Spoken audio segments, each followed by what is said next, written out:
رسالة المعلق اليمني حسن العيدروس للاعبي المنتخب اليمني للناشئين قبل مواجهة إيران غدا الأحد. خطوة على الحلم. أصدقائي اللاعبين، ظهر الغد سيكون أنظار اليمنيين شاخصة على ملعب ثاماسات ستاديوم في تايلاند، المكان الذي ستخوضون فيه معركتنا جميعا أمام البؤس. ظهر الغد ستتابعكم اليمن كلها، كبارها وصغارها، في جنوبها وشمالها، شرقها وغربها، هضابها وديانها، ساحلها وصحراءها. أنتم تعلمون أن هذا الشعب يستحق أن يفرح، وتعلمون أن الفرح أدار ظهره علينا سنوات. تعلمون مفعول سحر ما تنثره أقدامكم، وتعلمون أنكم الشمعة المضيئة التي تنير طريق أمل ابتسامتنا. ثقوا بإمكانياتكم، فلديكم الكثير لتقدموه. كونوا صامدين كصمود شعبكم، صبورين كصبر آبائكم وإخوانكم. كونوا جماعيين، فاليد الواحدة لا تصفق.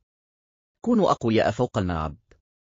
إيماننا فيكم يتخطى الأمل، وإيمانكم بالحلم لا بد أن يتخطى حاجز الإمكانيات والفوارق. ارسموا كل صور المعاناة التي عايشتموها في مخيلتكم، فإنها ستكون وقودا لصنع المستحيل. وتذكروا أننا نحن اليمانيون من نحتنا الصخور، وأذبنا الحديد، وأننا أولو البأس في وقت الشدة. يوم الغد قد تكون بارات كرة قدم، لكنكم تعرفون أن فرحة الفوز بها تتخطى كل الحدود.